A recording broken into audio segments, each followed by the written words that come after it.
Hi everybody, welcome to my channel. My name is Kimberly and today you are tuned into Kimberly Reads. Now today we're going to be starting a brand new book. Well, brand new to you guys because as you can see, it's been read through. Now this is called Love's Rebellious Pleasure. It was written by Violet Ashton in about 1978, I believe. Now this book is set in the early 1800s. It's about a young lady by the name of Delphine. Now before we go ahead and we get into the book, we're going to go ahead and we're going to go through the summary so you guys can get a general idea of what this book is about. So without further ado, let's begin.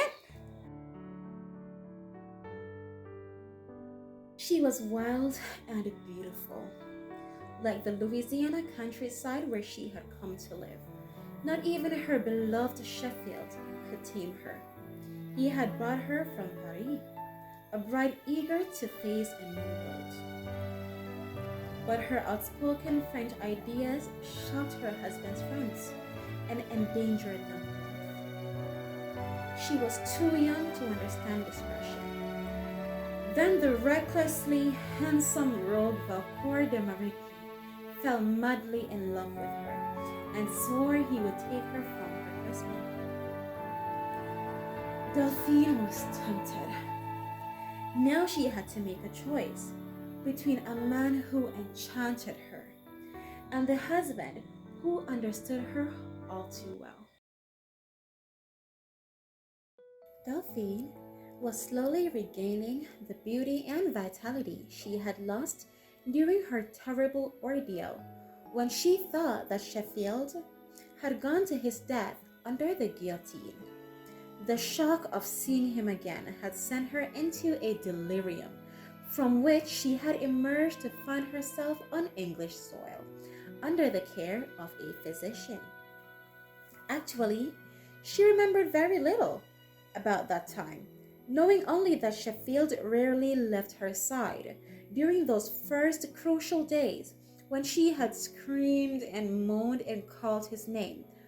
When at last she opened heavy-lidded eyes, it was his face, filled with an anguished concern, that she saw bending above hers. Then, as she continued to regain the health that was her natural heritage, he began to smile again, to tease and cajole her into drives about the English countryside.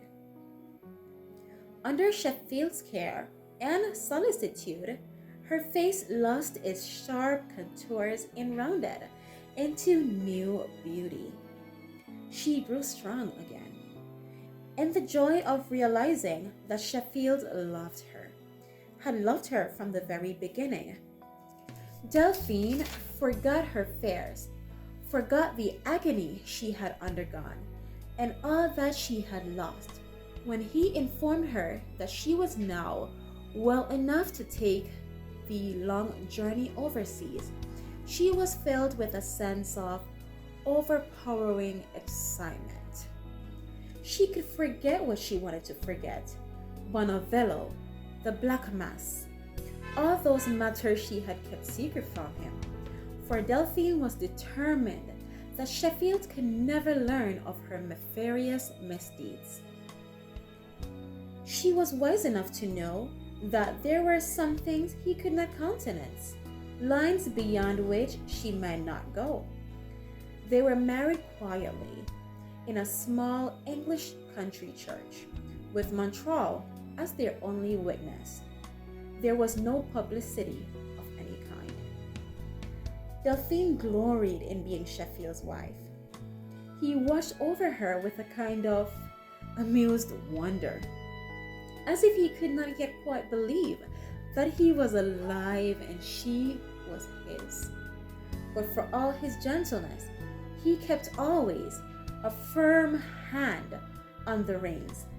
Delphine came to realize that she could neither cajole nor coerce him into doing anything to which he was opposed.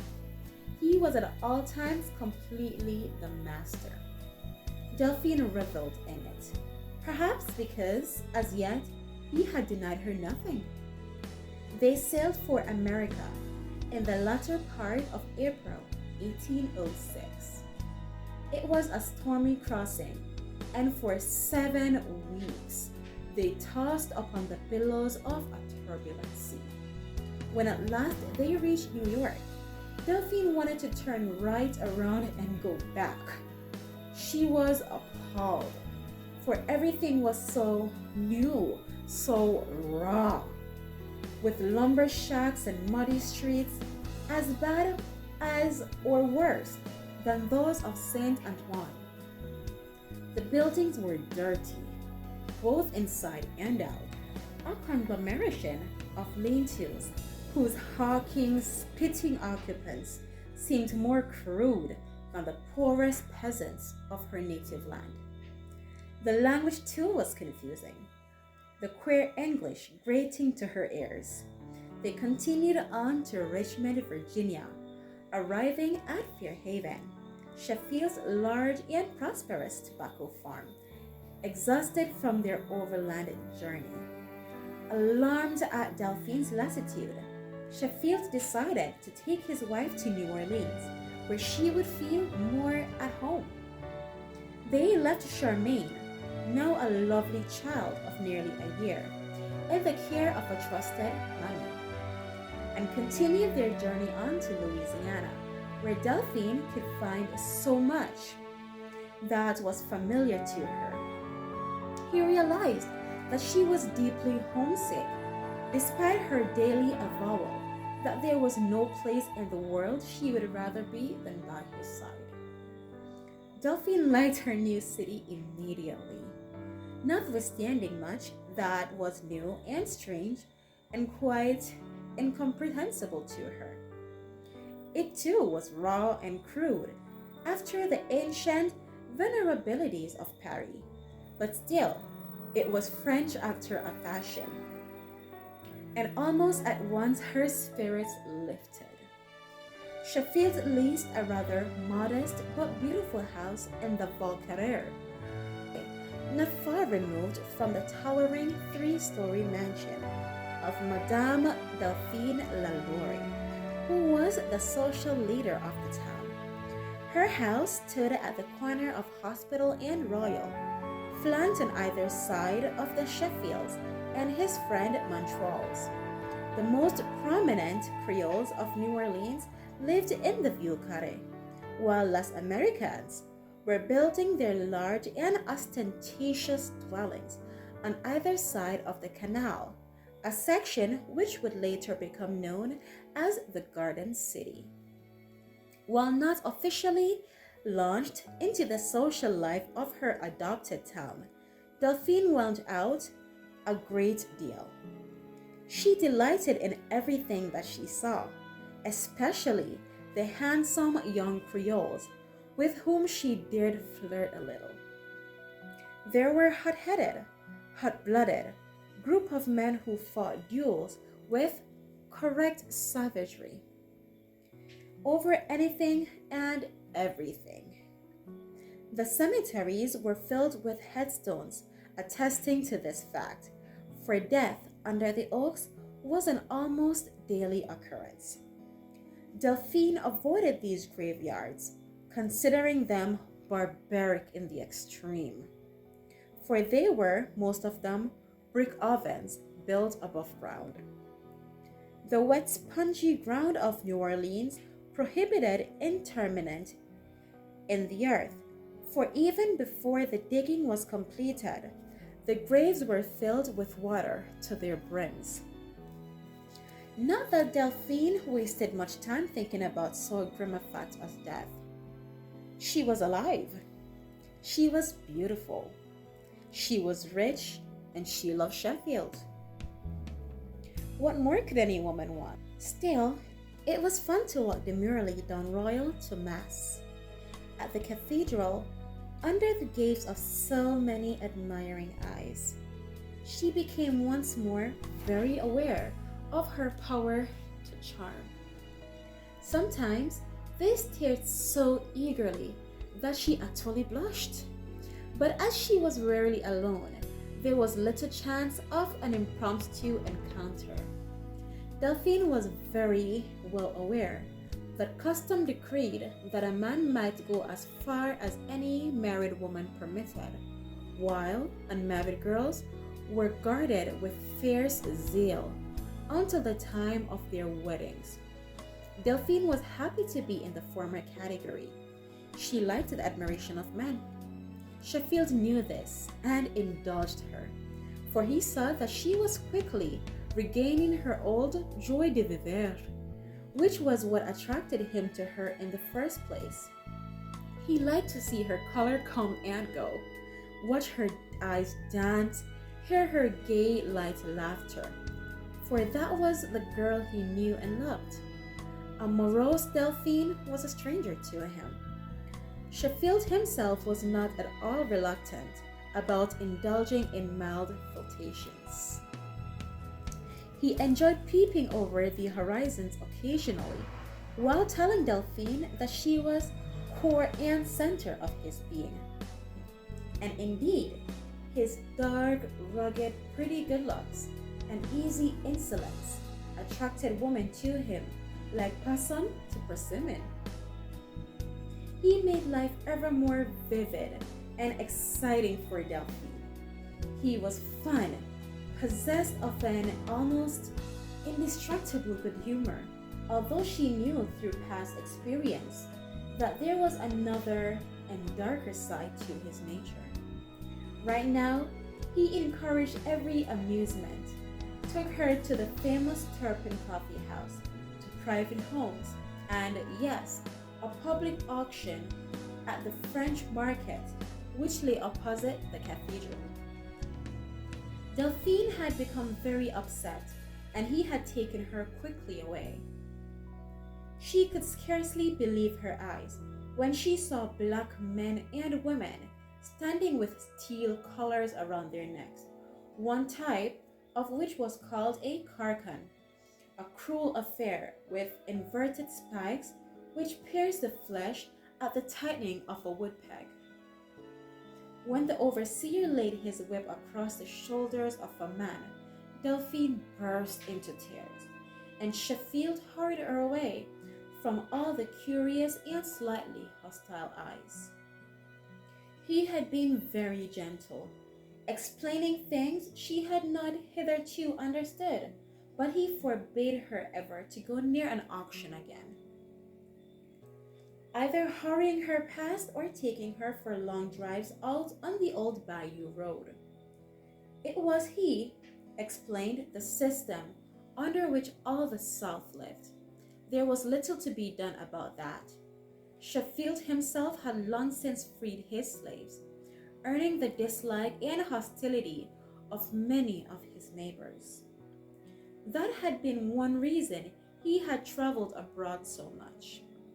Delphine accepted his explanation, telling herself that Sheffield was kindness itself to those in his care.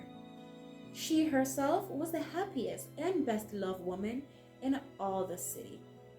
At night, laying safe and secure in his arms, she found his passion and his love enfolding her like an enveloping and magic cloak. She denied him nothing, for indeed, Sheffield was not the man to be denied, but he taught Delphine the meaning of love between man and woman, and she grew and thrived on it, becoming, under his smiling tutelage, less the child and more the sophisticated woman. Once in a moment of pique, she had refused her favors, only to see Sheffield's face darken, and his black eyes blaze into fierce and sudden anger. He had reminded her softly that he was her master and brooked no refusal. She was his, and he had won her at some cost. It had ended in a wild and tempestuous scene in which she had come to realize forever that his yeah was indeed yeah. Sometimes Delphine felt that New Orleans was completely suited to Sheffield's character, Although after the civilities of Paris, she found it an almost savage place. Its people were a hodgepodge speaking many different languages and several dialects. It was really bewildering, but under Sheffield's patient guidance, she began to have a little understanding of its customs and its cultures. There was a strange patois of the Cajuns living on the back bayous. They were mostly fishermen, a folk strange to Delphine. They lived along the Bayou Tech and the Bayou La Fourche, lives set up quite apart from those of the wealthy planters, some of whom spoke the beautiful, fluent French familiar to Delphine. Then there was the queer speech of the Negroes themselves, a kind of pidgin French, interspersed with strange words from their own varying tribal languages. Yayagombo, it was called. In addition, there were the guttural German and incomprehensible English combined with the burr of Scottish and Irish idiom. Delphine felt that she would never master it all, while Sheffield seemed perfectly at home in any language. The wealthiest people lived in their great plantation houses along the fertile bayous of the Mississippi, growing indigo, sugar, and to a lesser degree, cotton. Their homes were built from hand-hewn cypress, plastered over and painted white. Like the townhouses, most of them had overhanging galleries or balconies built to keep out the Louisiana heat and humidity. These were supported by Doric columns and decorated often with the beautiful Spanish scrollwork for which New Orleans was famous. Delphine loved the cool courtyards and the patois with their exotic trees and flowering shrubbery. The wealthier houses of the Vieux Carré were furnished in the style of the great chateaux of Paris, with elegant silver and crystal chandeliers such as Delphine had known.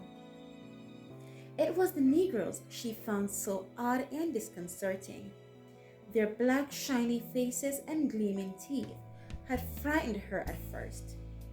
They spoke their own queer gumbo, exclaiming, delighted as they gathered about her, grinning and lifting strands of her hair, admiring its texture and color. Delphine's fair skin and blazing blue eyes excited the attentions of black and white alike. Sheffield moved among the slaves with complete ease, addressing them in their own pidgin French.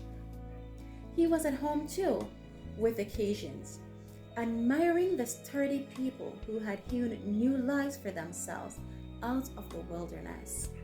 Occasionally, Delphine attempted to speak with them, but she never succeeded in twisting her tongue around the words. Sheffield took her to watch the slaves perform their Saturday afternoon dance on Congo Square. He wanted her to know and understand every facet of her adopted city. So wild and savage was the dance that she clung wild-eyed to Sheffield's arm, breathless with excitement, as the bumbola drums throbbed out their timeless message from some dark jungle of the undefeated spirit. The lead dancer wore ankle bells. He leaped and shook and shouted around the savagely erotic women, while Delphine watched with glowing eyes and bated breath, determined to learn the kalinda as performed by these to her primitive people. But she mentioned nothing of this to Sheffield, fearing that he might forbid it. Instead, she came out accompanied by a disapproving Matilda they had brought with them from Fairhaven. Soon, Delphine was very proficient, for dancing had always come easily to her. Now she was waiting for what she considered the propitious moment to perform it in all its erotism for Sheffield. After a month or two, Delphine became accustomed to the black faces all around her, thinking of the Negroes simply as human beings who, had they been permitted, seemed quite capable of absorbing the learning of their white masters. What she did not know was that while on the surface things were pleasantly enough, the slaves were held fast by a cruel and rigid code that considered them animals and permitted only a minimal freedom. Escapees were branded on the shoulder with a hot, searing iron, shaped like a fleur-de-lis, and on the third attempt were put to death. Marriage was permitted only in a crude form, known as jumping the broom. And men and women were both flogged mercilessly for any infraction of the rules. They were sold away with little or no regard for family ties, and the whipping of pregnant women near their term was common practice. Cruelty and kindness ran parallel. There were good masters and there were bad masters, but not until less Americans came were the Negroes permitted any kind of physical freedom after their day's labors. Heretofore, they had been chained in dark, airless huts, often dying, thus confined in chains as they first arrived. There were certain planters who kept breeders, black men of powerful physique, who could produce field hands of great strength and stamina. Such men were kept as was appraisable for this purpose alone, and they were bred to women known as lusties. The fate of such females was not a happy one, for they nearly always lost their progeny after 5 or 6 years and died early, worn out with too prolific childbearing. Many of them labored in the field, dropping their infants where they lay, often dying under the lash of some brutal overseer. Delphine learned that there were many and disparate differences among the Negroes. Those who had come from the terrible revolts of Guadeloupe, Santo Domingo, and Martinique were, through interbreeding, and quite different from the blacks of Africa. These former were now in the minority, for during the Spanish occupation of the 1760s, their entrance into the country was forbidden. Such Negroes bred insurrection, working their dark voodoo with a vengeance against brutal masters. So now it was mainly from Africa that the wealthy planters purchased their hands, although the Africans too soon acquired the knowledge which perhaps made their terrible lives just bearable for them after they were disgorged from the stinking, steaming hold of the sailing vessels and penned in corrals in the swamps where they were broken under lash and club. Those who survived this cruel treatment were trained as field workers and house servants, and more tractable, becoming body servants to their owners. Masters were often proud of knowing the bloodlines of their slaves. "He is a Mandingo," or "he is a Mendi," they said, taking pride in breeding pure. Occasionally, as the private hobby, a master might attempt to breed out the color, producing a light-skinned stock suited only for service in townhouses. Both octoroons and quadroons were in high demand. It was never discussed, but an accepted fact, that such products were the result of illicit unions between master and slave. Sometimes it was a planter's tragedy to fall in love with the beautiful girl he had taken to his bed, for the color bar was rigid and unyielding. Such a mistress could never become a wife. The best that she could hope for was freedom for herself and the resultant child. This did not always occur, and there were many suicides, although exquisite women continued to flourish and increase, become world renowned for their grace and beauty, which often surpassed that of their Creole sisters.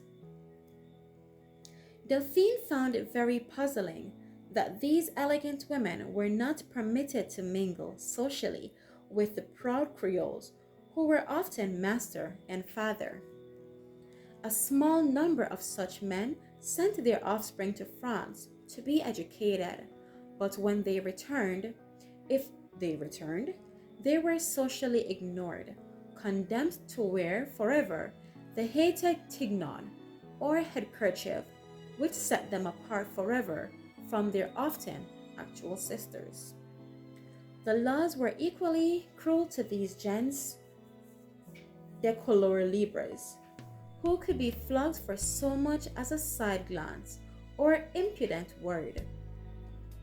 There was much rivalry between the lovely quadroons and their Creole sisters. Each hated the other, for each considered that the other had usurped or would usurp her rightful place. Delphine was confused and appalled by all this, lost in the maze of terms applied to people of color who looked like the Creoles but were forever barred from their company as equals. When she questioned Sheffield regarding this, he took her lightly, that such mésalliances were often the direct result of the overly virtuous wives who drove their husbands into more understanding arms. This did not trouble Delphine. She had disliked the word virgin from the onset and had always quite considered it a boring part of her life at the cloister. But what did annoy her was the curtailment of her personal freedom. For here, she could not walk out unattended, but always in the company of one or more slaves. The young men were permitted every freedom. She used to hear them go roaring past her house in the grey hour before dawn, singing gay and ribald songs, very much in their cups. And the night's revelry ended with the clash of their colchamardas, or cane swords, which were part of their equipage. The sheer, raw excitement of this brave new world left Delphine little time for ennui, for the hot sun of violence lay heavy on the land. The sheer, raw excitement of this brave new world left Delphine little time for ennui, for the lost sun of violence lay heavy on the land, bringing with it daily death in one form or another. She found the relationship between master and slave particularly bewildering, often cruel in the extreme. It affected her more deeply than she admitted, when, as often happened, there was a hanging or flogging on the place d'armes. Sheffield was very careful to have her out of town. Such matters were not topics for discussion among women, although everyone knew them. The slaves themselves were often forced to witness such executions, and the news was relayed by song from house to house, square to square, until often within minutes it had reached the shores of Lake Pontchartrain, where the Negro sorceress Marie Laveau held sway. Then indeed did the voodoo drums throb out their messages of hate and fear, striking a cold chill into the hearts of all who heard and understood. Notwithstanding these atrocities, the majority of the Negroes were fairly treated according to the laws and precepts of the time. Also, they were considered a valuable property and not to be wantonly destroyed, Whenever a master overstepped the bounds of propriety, he was severely castigated, perhaps fined, in the course of the cabildo. Slaves were flogged, but theoretically, they were not permitted to be flogged to death. It was only recently that they had been considered to have souls and to be a kind of subhuman. Delphine much preferred the white slaves of her own country, for theirs was a culture she knew and understood. Servants such as Cecile and Philippe had centuries behind them as crafters and craftsmen and tillers of the soil. Two, they had recently been through the fires of their own revolution, in which they had won, theoretically at least, their own freedom from oppression. It was persons like Delphine who roused anger and enmity in the hearts of the Creoles, for she was not at all reticent about expressing her personal opinions concerning the system of slavery. She was sorry for the black people and said so openly, incurring the resentment of everyone she met.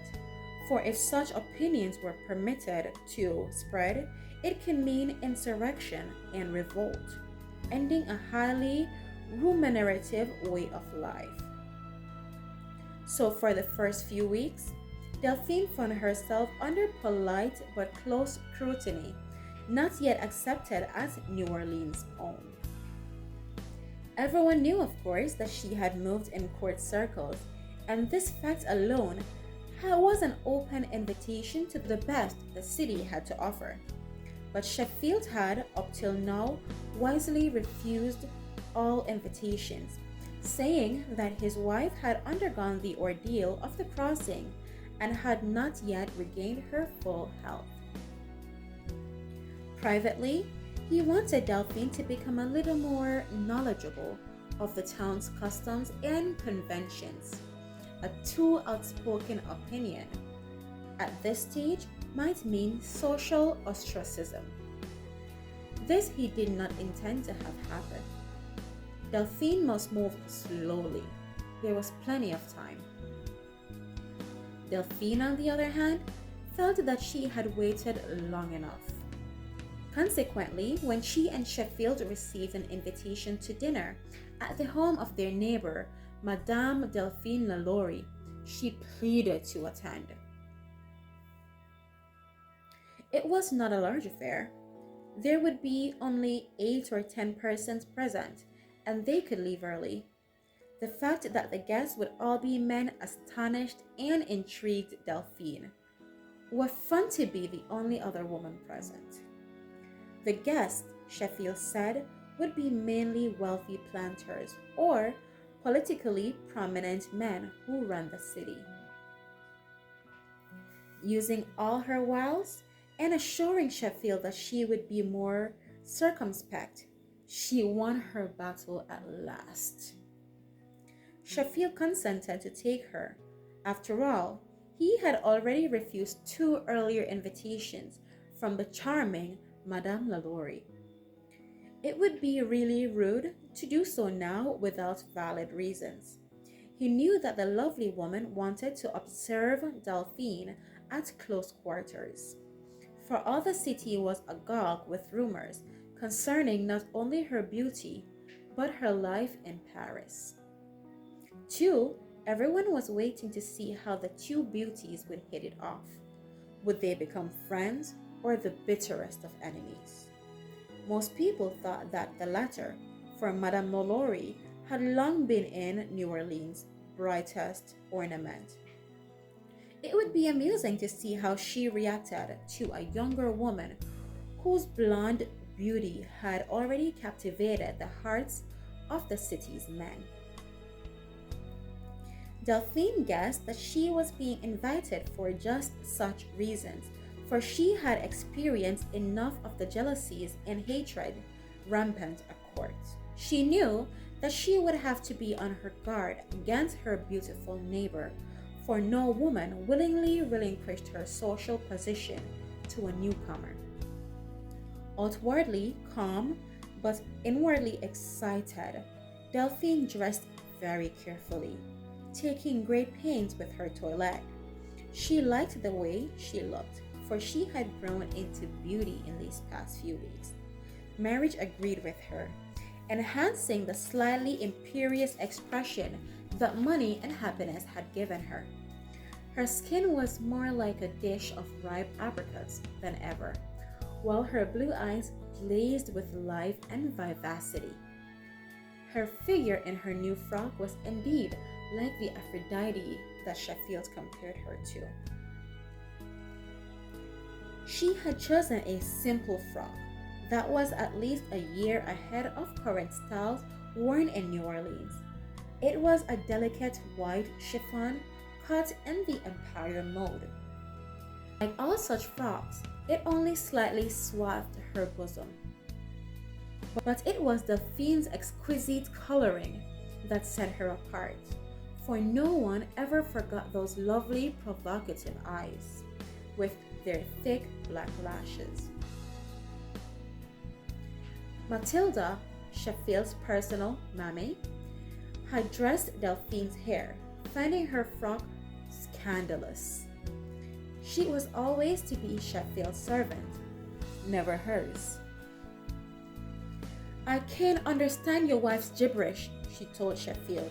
"It better give her a fancy gal what speaks like she do. I'll keep my eye on both." Sheffield promised he would look into the matter, and Matilda continued to grumble and complain as she attempted to please Delphine and the matter to which she'd been accustomed. That evening, Delphine was wearing her hair twisted in a simple knot high on her head. Through it, she placed a turquoise and pearl pin, leaving a cluster of little curls hanging loose about her ears. She wore no other jewels, remembering Sheffield's words to her when they were first married. "But beauty's self she is when all her robes are gone." She sat, smiling, her beautiful face glowing back at her. Oh, it was heaven to be loved. To see it in his face, his eyes, feel it in his hands, his whole body. There was a light tap at the door and Sheffield came in. He stood a moment, framed in the doorway, regarding her with a smile. Then he strode forward and pulled her gently to her feet, saying, "Let me look at you, ma petite. Are you dressing for me this evening, or have you found a new admirer?" Delphine laughed, standing on tiptoe to receive his kiss. Was there ever a man who could say so much with a look? "For you, of course," she chided, smiling at him through her lashes. "Is Madame Lalaurie very beautiful, Sheffield? Shall I be able to compete?" Sheffield laughed. "Compete? You will eclipse any woman there, and you know it." He flung his coat over a chair and began to unbutton his waistcoat.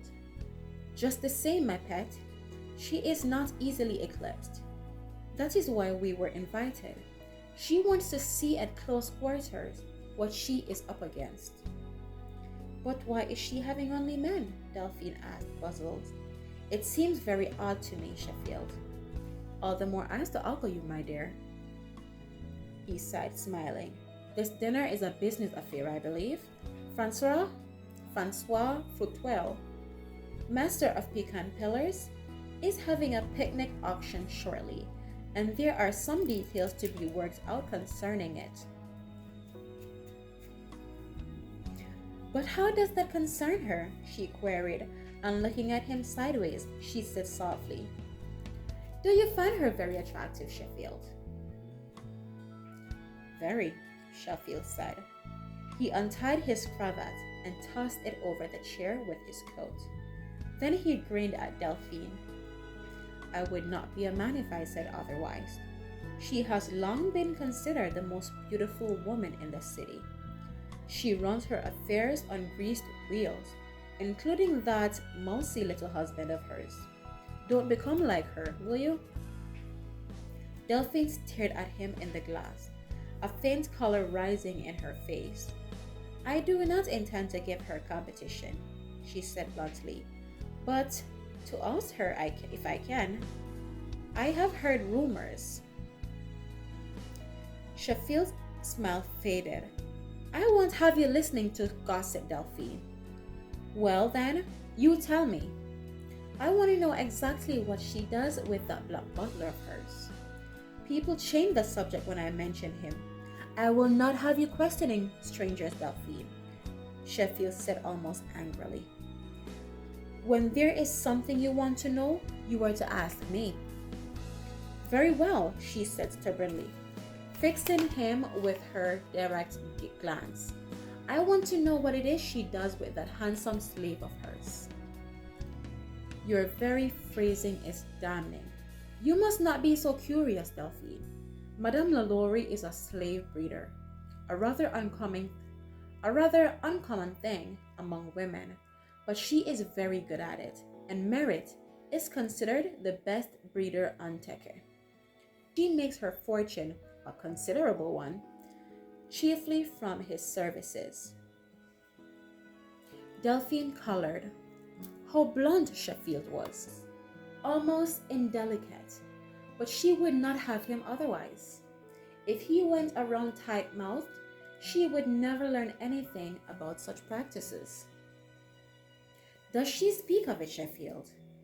Only to men, he said, grinning. No, it is not a subject for women, and I absolutely forbid you to mention it. Why is he so outstanding? Delphine said. What makes him different from any other black man? Sheffield laughed. Curious, aren't you, my sweet? Merit is as fine a physical specimen as you'll find. A black Adonis, a healthy bull of a man. Most planters use him who can afford the price.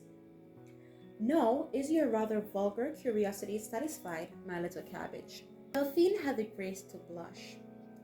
Fie, Sheffield, is that how they get their light-skinned women? Sheffield stared, then laughed, shaking his head. What a little ignoramus you are. Good God, a few such remarks as that and you'll be in a deal of trouble. He pulled up a chair and sat down. Listen, Merit is bred only to black women of pure blood. The light-skinned women, as you put it, are the result of peccadillos between black women and their white masters. Delphine digested this a moment. So that is how they get quadroons. I have wondered why some people are truly black and others are just like the Creoles. Sheffield regarded her with some dismay. Mignonne, I simply don't know what I am going to do with you. All this is a closed book as far as you ladies are concerned. The subject is taboo, although a simple one. Merit is bred to as many lusties as he can accommodate, and each session is carefully registered in the planter's stud book. I have seen countless notations by Merit. He lifted her face to his hand suddenly hard on her soft flesh. By God, Delphine, you had better pay heed to what I say, if only for your own good. She looked at him indignantly. How tiresome you are, Sheffield. Do you really imagine that I ask questions concerning a black man? Yes, I do, he said bluntly. If the notion you took now, if you have any more questions, ask them now. Delphine applied rice powder to her face, taking her time with great deliberation. Is he married? She said. Does he have a family? No, he never sees his numerous progeny, Sheffield shrugged. He has a good life, better than most. The best of food, the best of care. Why? He is as pampered as Josephine's little pugs. He does no hard labor and is never flogged. Does it embarrass her? Said Delphine. I should think it would, consulting with her friends for his services. Sheffield stood up abruptly. No, why should it? It is a business, Delphine. No, I must go and get dressed. Shall I see him tonight? Sheffield bent and kissed her. Yes.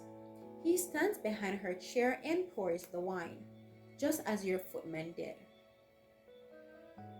There is nothing so remarkable about him, Mignone. Impulsively, she reached up her arms and drew his head down to hers. You are my lover, she whispered, my most dear and handsome lover. I'm so happy, Sheffield, so happy. He stared down at her, his arms tightening. Any special reason? Or is it just this indelicate talk? See? She said, laughing. It's what you do to me. It's the feeling I get when you're near. When you touch me, when you hold me. Sheffield kissed the tip of her nose. My pretty one, my sweet. I'm happy too. Happier than I've ever been. Happy too to see you gaining that esprit I love so much. I have missed it. You positively sparkle tonight. Are you sure that you have not found a new lover? He looked at her dress with critical, appraising eyes. Isn't that frock a little extreme for New Orleans? Will I have to fight a duel? Delphine's smile faded. Promise me you will never fight a duel over me, Sheffield. You had better never give me cause, he said, staring at her with suddenly solemn eyes. Because as God is my witness, I'll kill you both. Delphine shivered, pulling away. You are absurd, she said a little coldly. This is the most flirtatious town. I never saw anything like these young Creoles when it comes to flirting. It is all in fun. You flirt yourself, Sheffield. I am a man, he said. Men do as they like. But by God, my woman does what pleases me. I always do what pleases you, she said, smiling. Not because I have to, but because I want to. If some man flirts with me tonight, I shall flirt back. Across the table at arm's length, Sheffield said, laughing. I hope they are not all old men, Sheffield. Oh, they'll be able to tuttle over and convey their respects, Sheffield said. The Merignes will be there, I suppose. The young Valcourt. He is quite the romantic, I understand.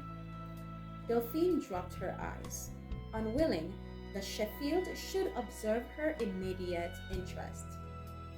That must be Bernard's nephew. He's very handsome, I'm told, and quite incorrigible. Yes, he fights a duel a week and has a half a dozen mistresses clamoring for his attention. And one in Rampart Street. She is a quadroon. Very beautiful, I hear. Sheffield's face darkened. I won't hear another word, Delphine. Good God! You can't go around discussing such matters so openly. I can't be with you every moment, you know.